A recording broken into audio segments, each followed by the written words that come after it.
Hello, my name is Jordan Hall, Executive Chef with Bon Appetit Management Company at the Crossroads Cafe. First of all, I'd like to take this time to thank you for purchasing your Bodie meal for Valentine's Day. And we want to try to make sure that that is as special as it can possibly be. So what I have in front of me is just some of the ingredients, whether you purchased the family meal for 4 or the beef short rib for 2. So what we have is sort of the collective ingredients of all of those or both of those.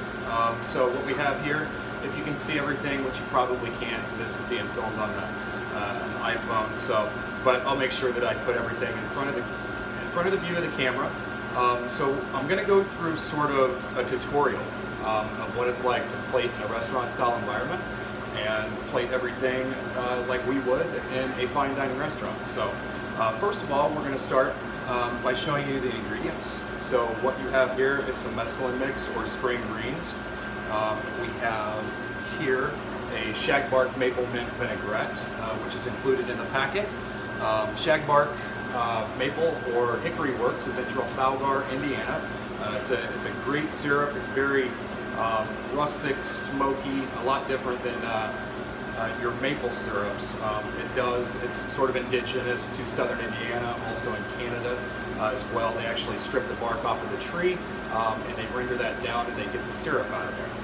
So then we have some blue cheese for a little bit of tang. We have some pepper candied pecans for crunch and sweetness. We've also included for 2 in the meal for 2 a melange of berries. We also have a little grilled bread for crunch or an accoutrement to the salad. And then for the entree, if you selected the beef short rib, which if you're watching this video you probably did. So we have the beef short rib that we braised, we have some asparagus that we roasted, we have a puree of celery root and a little potato in there to sort of tone down the potency of the celery root. If you're familiar with that, it can be potent, so we put a little tiny bit of potato in there. We have a red onion jam here that we just made today. And then over here, if you purchased the family meal for 4, we did a Parmesan chicken cutlet, some sauteed green beans with some roasted shallots, a white cheddar mash. And then over here, I'm going a little bit out of order, but right here, we sort of have this Chianti glaze that we're going to glaze the short rib with, or you'll sauce your plate with. Family meal for 4, we have this bruschetta topping, which is just essentially some fresh diced tomatoes, some fresh basil, some onion, and a little bit of extra virgin olive oil. Down here, we have what is the most sought after dessert for Valentine's Day. It's a flourless chocolate cake. We pureed some fresh raspberries to make a coulis for that. Then we're just going to top it off with some whipped cream. So we're going to get right into this. So what we're going to do, I have a bowl here. If you have a bowl at home, you want to make sure that you have that. And you're going to take your greens, okay? And since we're only doing this plate up for 1 person, I'm just going through the tutorial of how to show you how to plate that. We're only going to take a little bit, enough for 1 person. So we're going to put that in the bowl, all right, like so. Take the vinaigrette, all right, and just since this is, again, for 1 person, we're not going to use it all right? So then, this is totally optional. You can add the blue cheese and toss that around. Some people like that, some people don't. I'm going to actually toss it in here. And again, just enough for 1. Give it a toss, just to sort of incorporate the greens.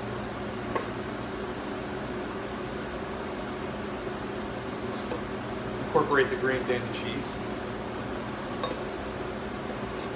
All right, so once that's incorporated, we have the salad plate here. So again, with plating, I like to use large rims. So I chose sort of a medium size square plate that we use here at the cafe. So what I'm going to do is just to make sure that this is in the video and I'm not too off center here. But what I'm going to do, this is about building layers. So you want to build some height on the plate. So again, it's not about you get this meal home and just slapping everything on a plate. There's actually a method to the madness and everything that it is that we do. So you just take your greens, okay? Focus on the center of the plate, all right? You just sort of build it upwards. Take what's left over in the bowl and just kind of pile it on top of one another. And you can take There's still a little bit left in here in the bowl. I'm just going to take that and sort of top it, or layer it rather. So we'll get that out of the way. You're going to take your pecans, all right? These sweet, wonderful pecans that we just glazed today, or we just candied rather. And just sort of like layer those around the side of the plate. Just sort of let them fall.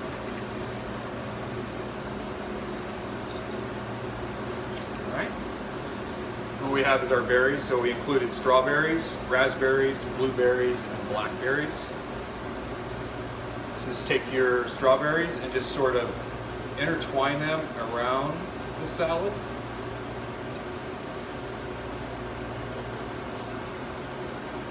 One on each point of the salad. Just take some of the blueberries and just sort of again intertwine them where you've laid the strawberries. And again, raspberries we've got, so you just want to intertwine those. Now we've got some blackberries to finish it off. These blackberries are really big, nice and juicy, sweet. So again, pretty simple. If you can see that, just a nice presentation in the center of the plate. Again, you want to try to build height and then just sort of intermix or intertwine rather the berries. Just take the pecans and sort of just layer those on top of the salad, or just let them lie just by sprinkling over the top of the salad. Okay? Oh, and almost forgot. I'm going to make sure that you put your bread on here, so we'll give another shot at the camera. See that? All right. So we're going to move on to the entree course.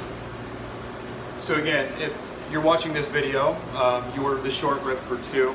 Short ribs, they're a fatty cut of meat, almost like a ribeye, a little bit more fat content, and that's what you're going for, because you're going for that flavor, the flavor of the beef intermixed with the flavor of the fat of the beef as well. So what we're going to do is we've got the celeriac puree. So again, focusing on the center of the plate with this large rim square plate that we have. So we're just going to take this, we're going to put it right down in the center of the plate, okay? We're just going to make a bed. And this is also going to produce some height as well. Just give it a little touch on the top, just to sort of flatten it out and make a bed for it. You take one piece of your short rib, okay?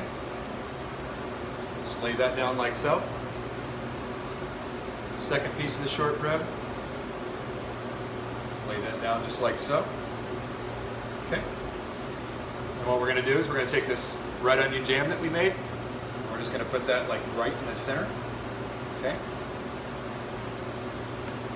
Now we've got this asparagus that we roasted. We're just going to take this asparagus.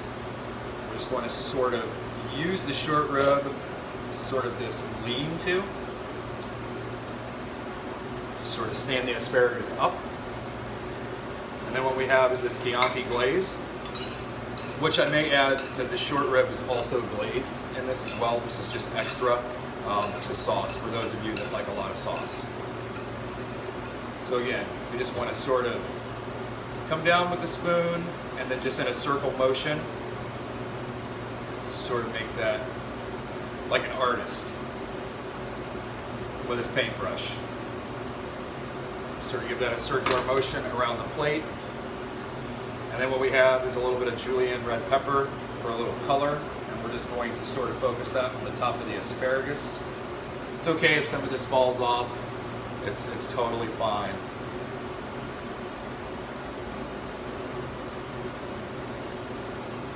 And there you have it. You get a good view of that.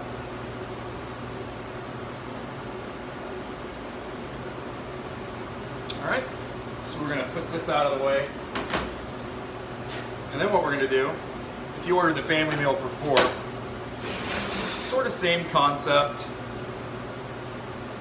White cheddar mash that we have here, just in the center of the plate, like so. Squash it down a bit, just to give it a bed. Got this nice Parmesan chicken cutlet. Just sort of lay that on top. All right. Got our green beans with the roasted shallots. We're just going to kind of offset. Now going back to the asparagus, we sort of lean that up against the short rib, which you can very well do that as well. But I just think it looks better off to the side, because what we're going to do with this, which is the bruschetta topping, we're going to sort of offset the rest of the plate by taking this bruschetta topping and just setting it over to one side of the chicken instead of right on top.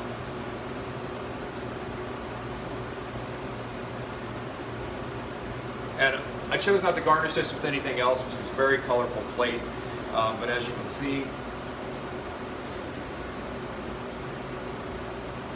got the white cheddar mash in the center of the plate with the chicken on top.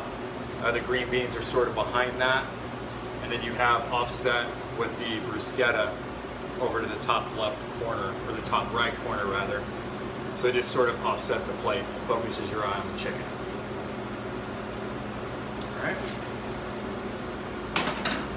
So then last but not least, and everyone's favorite, is dessert. So the most #1 requested dessert for Valentine's Day is flourless chocolate cake. This was a story that I heard that Wolfgang Puck had wrote in Food and Wine magazine, and is the #1 most requested dessert, at least in his restaurant. But I believe it's probably the #1 most requested restaurant, or not restaurant, but dessert for Valentine's Day, period. So what we have here, we have the flourless chocolate cake. We have some fresh mint for garnish. We have some raspberry coulis that we made, which is just simply raspberries that has been pureed with a tiny bit of local honey from Sweet Life Honey Farm, one of our farm to fork vendors, and a little tiny bit of water just to thin it down just a bit. And we have some whipped cream over here that we're going to use as a garnish as well. So what we're going to do with this plate up, again, shows sort of one of the middle tier or middle sized square plates. We're going to take a little bit of this raspberry coulis right down in the center of the plate. Not all of it, because it should be enough for two. Flourless chocolate cake, sort of right down in the center of the plate, like so. And then this is a technique that us chefs use in the industry. It's called quenelling. You don't have to do this. You can just put a dollop on there, but we like to get fancy. So the reason why I'm showing you this, it's just something fun to do. If you got time at home to practice and you have people over and wanting to entertain, this is something that you can do to practice and just sort of impress people. So what we have is a spoon that I warmed up in a little bit of water. We're just using the spoon to sort of make an egg shape. So I don't know if you can see that very clearly, but so the purpose of heating up the spoon is so that the whipped cream comes off of the spoon. But then what I'm doing is I'm using the palm of my hand to sort of heat up the back of the spoon again, so that way it comes off a little bit easier. So then what I'm going to do is just put this off the spoon, like so. And if you do it right, you should have what looks like an egg or a football. Just take a nice piece of this mint for garnish.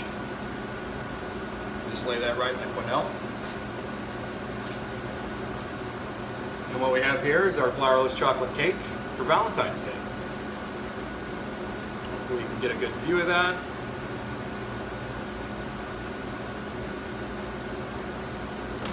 Well, that's pretty much it for this tutorial. I want to thank you for taking the time to watch this video. Again, my name is Jordan, Executive Chef with Bon Appetit. It's been a pleasure doing this for you, and I hope you have a great Valentine's Day. Thank you so much again. Bye-bye.